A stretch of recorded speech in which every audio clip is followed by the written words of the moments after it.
आज आज हम करेंगे 10+2 फिजिकल एजुकेशन का लेसन नंबर 4। कल हमने इस लेसन को स्टार्ट कर दिया था और कल हमने जाना था कि एथलेटिक्स देखभाल किसे कहते हैं, उसकी भूमिका कल हमने कुछ जान लिया था। आज जो हमारा विषय है वो रहेगा, आज का हमारा टॉपिक रहेगा वो है एथलेटिक्स देखभाल के क्षेत्र। ठीक है ना, आज का विषय क्या रहेगा? एथलेटिक्स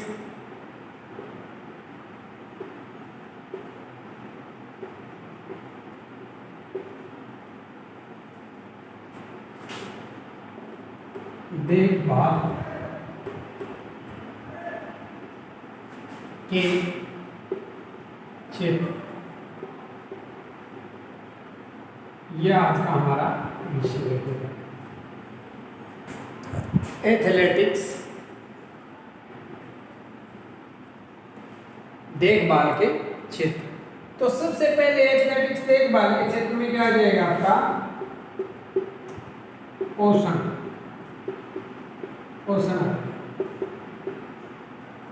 एथलेटिक्स देखभाल के खिलाड़ी की देखभाल में सबसे महत्वपूर्ण तत्व पोषक होता है। पोषण किस लिए महत्वपूर्ण माना गया है? क्योंकि जो पोषण है उसी से तो हमारे शरीर की गतिविधियां चलेगी। तो अगर हमारा पोषण अच्छा हो तो हम एथलेटिक्स देखभाल कर सकते हैं, एक विद्यार्थी को स्वस्थ बना सकते हैं। अब कैसा भोजन हो जिसमें कार्बोस,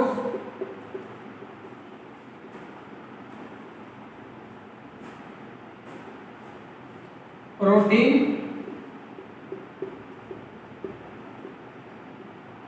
खनिज, विटामिन, वसा व जल उचित मात्रा में हो। उचित मात्रा में हो उसे हम क्या कहेंगे? उसे संतुलित आहार कहेंगे। संतुलित आहार कहेंगे।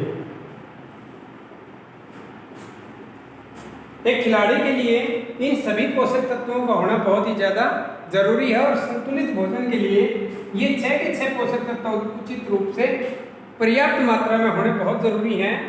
इनमें से किसी भी पोषक तत्वों की मात्रा अगर कम और ज़्यादा होती है तो खिलाड़ी या विद्यार्थी कुपोषण का शिकार हो सकता है। इसलिए देखभाल का पहला जो क्षेत्र है हमारा वो पोषण आता है।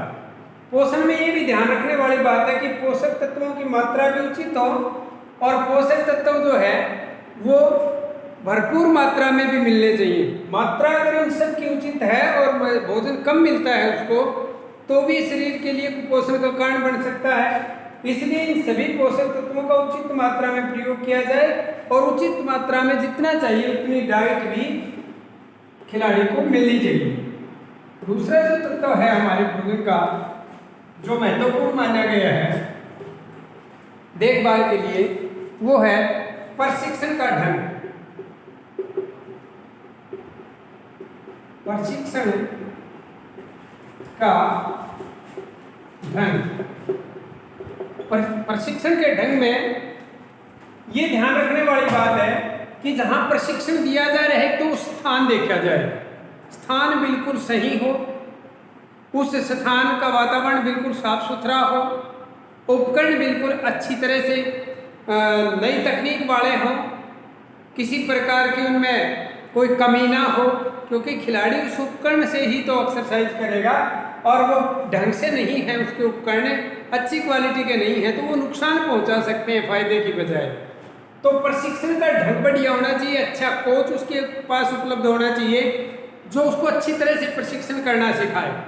गलत एक्सरसाइज जो है वो फायदे की जगह नुकसान कर सकती है।